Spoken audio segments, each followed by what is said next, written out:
It is hard to do hair transplantation without surgical assistance. Probably 2 to 3 are necessary, and more the merrier. And then there's a lot of things that need to be well coordinated, and I'm waiting for the next one. Okay, good. I got something in the back. Let me just grab that for a second. I forgot.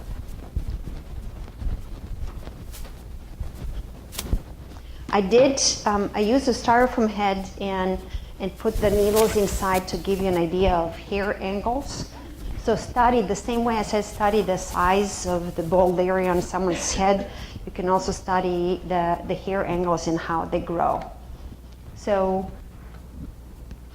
you as a physician need to understand how the hair grows, but the surgical assistant also needs to understand how hair grows in order to put the hair in properly. Certain instruments are used. They have to have fine tips. There's a vendor's, yes? Okay. No. Pass the head around so you can see how the hair grows. Magnification is important as much as the microscopes are important for graft dissection. Magnification is important for placement, and good lighting. You cannot place if you don't see well. There are 2 different types of forceps used, a straight and a curved forceps. Each side of the patient's head will indicate different forceps. And if my patient is facing that way and I'm right-handed, my straight forceps will be used on this side. But if I'm placing on the left side of the patient, I will use a curved forceps. So there's a certain techniques, and I will go over them more. 3 people placing on a head, and I turn this sideways so that you can envision. This is where the patient nose is. 1 assistant is sitting in the back, and 2 are standing on the side. 6 hands on a small surface. We have to be really liking each other and learn how to work on a small space. If you do 500 grafts, 2 assistants can work. If you just do the hairline, you have 2 assistants. But if you have mid-scalp, then the 3rd assistant can go in between and work.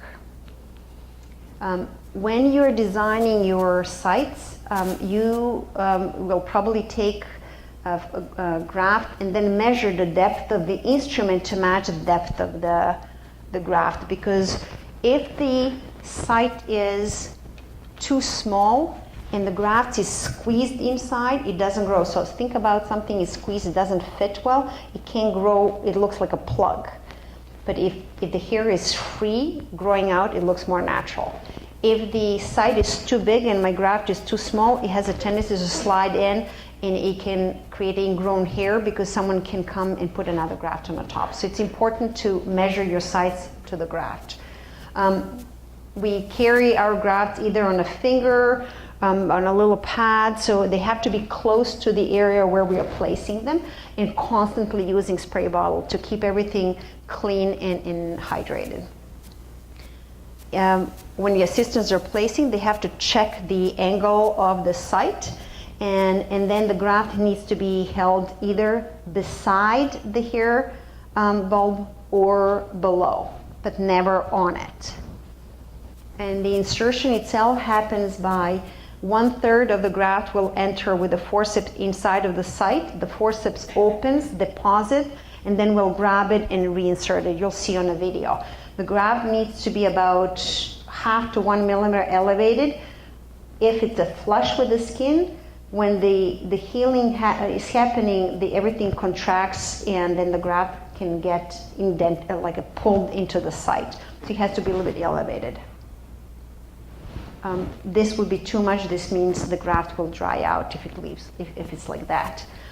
There's also a pattern. The same way you design the pattern, surgical assistants need to know what your pattern is, where you put 1 hair, 2 hairs, 3 hairs. So they need to understand that in order to place the same way. You want a graft to fit into your site. You don't want it too big. You don't want it too small. And there's a hair curl. So I did this on purpose to show you. See how it curls this way, this one curls that way. Curls should face the scalp all the time. And then placing from behind, the person comes from behind, it has a curved forceps, it's entering the sides like that. Person placing on the right will just enter straight forceps in, and a person placing from the left will kind of slide them.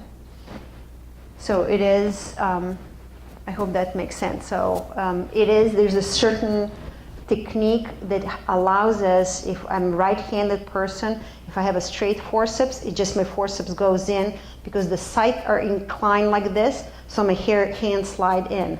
But if the side is inclined the same way and I come from the other side, my angle forceps helps me instead of getting with my hands too high. It is, for surgical assistant, it's important that we hold our hands by the body because 3 of us will be working on a small surface. And then the other thing, the patient is sitting here. I shouldn't be having my hand in the front of the patient's face.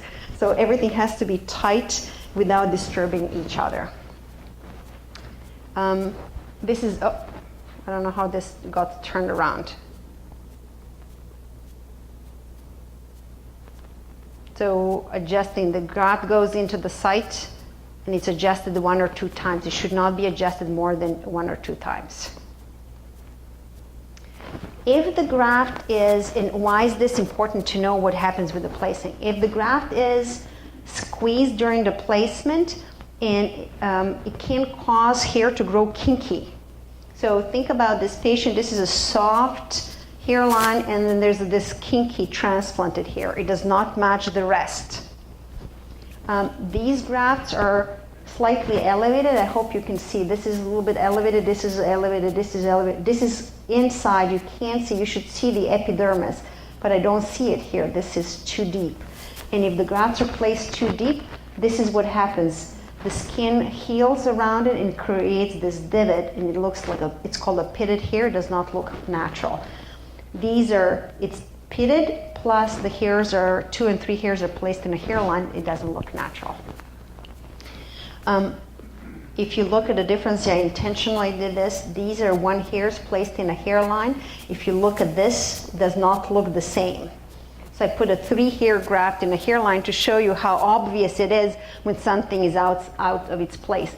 And the same thing here. So now you can see this tuft of hairs in a hairline. It does not look natural. So it's important that you and surgical assistant know that the 1 hair grows in the hairline, and you as a physician to be able to look quickly and know whether something was placed correctly.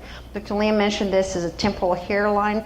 If the curl is facing down, so this is your site and the curl is facing down, everything looks natural.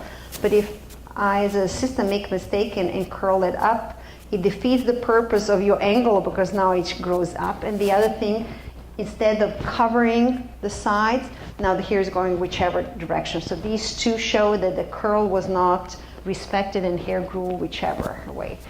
I'll finish with a short story.